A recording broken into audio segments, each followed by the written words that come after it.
Hi, this is Matt Getter with Sherlock Home Inspection. Phone number is 971-212-7481. Website address is yourinspectionneeds.com.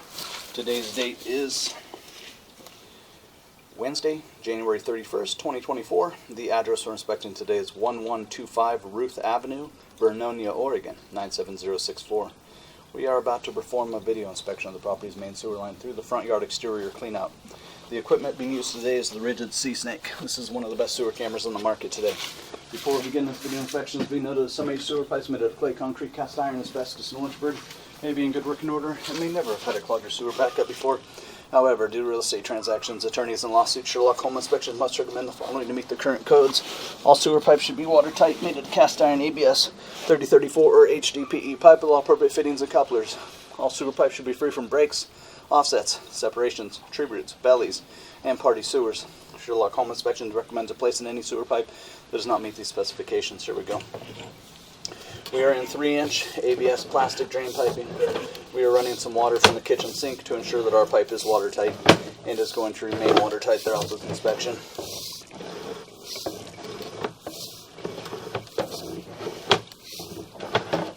Pipe shows no recent signs of blockage or backup.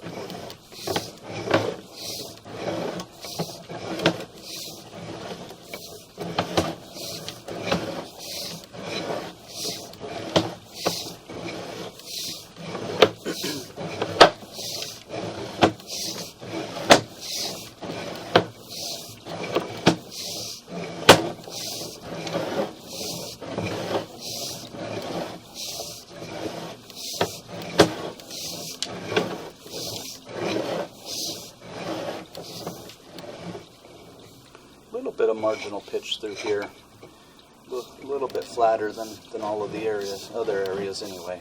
No, nothing too bad.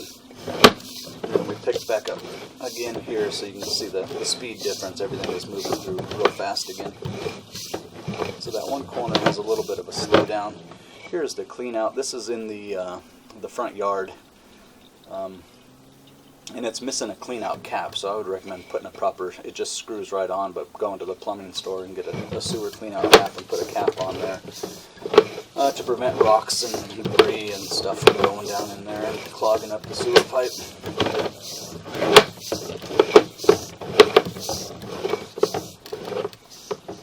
A little bit flat through here too.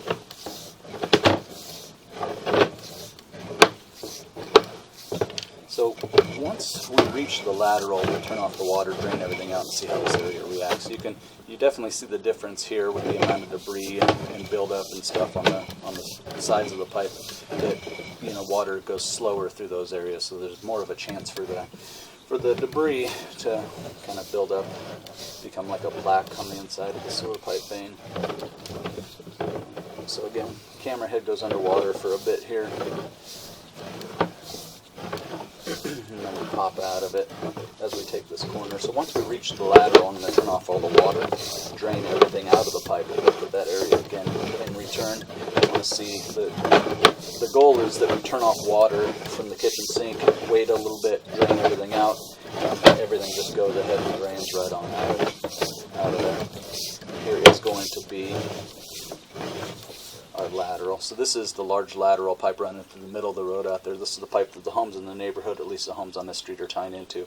And this would be the end officially of buyer-owner responsibility, 68 feet away from the house. So we started in ABS, we transitioned to 3034, and we dropped in the city lateral at 68 feet.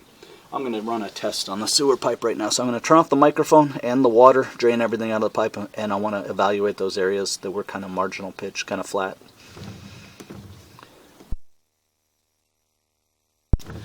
Okay, for the most part, all the water from the kitchen sink that was running has drained out, so we're going to start the pullback here. And again, we want to run some tests on those areas of marginal pitch. How do they react with the water off? Again, the hope is that even though it's kind of flat in those areas, that you turn off the water and gravity works and keeps pushing everything out of there. If they still have a bunch of standing water, sometimes those still need to be repaired. So here we are approaching one of the areas that was a little bit flat.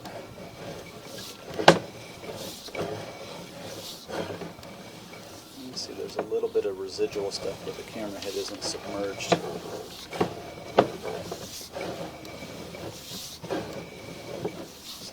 actually looked pretty good right there.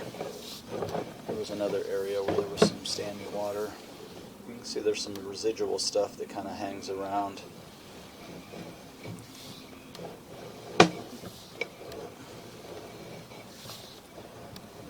there's going to be some residual stuff hanging around, but for the most part, it actually drained out pretty well. So I'd recommend having a sewer scope performed every 2 years, keeping an eye on the pipe.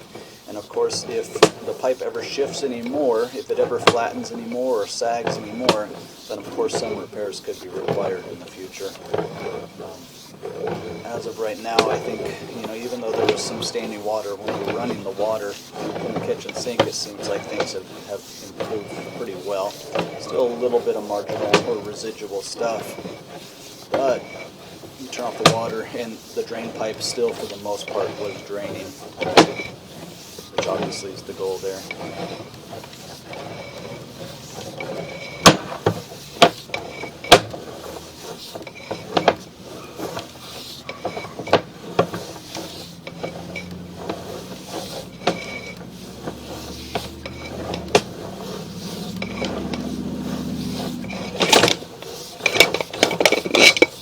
So at this point, I'd recommend just keeping an eye on things,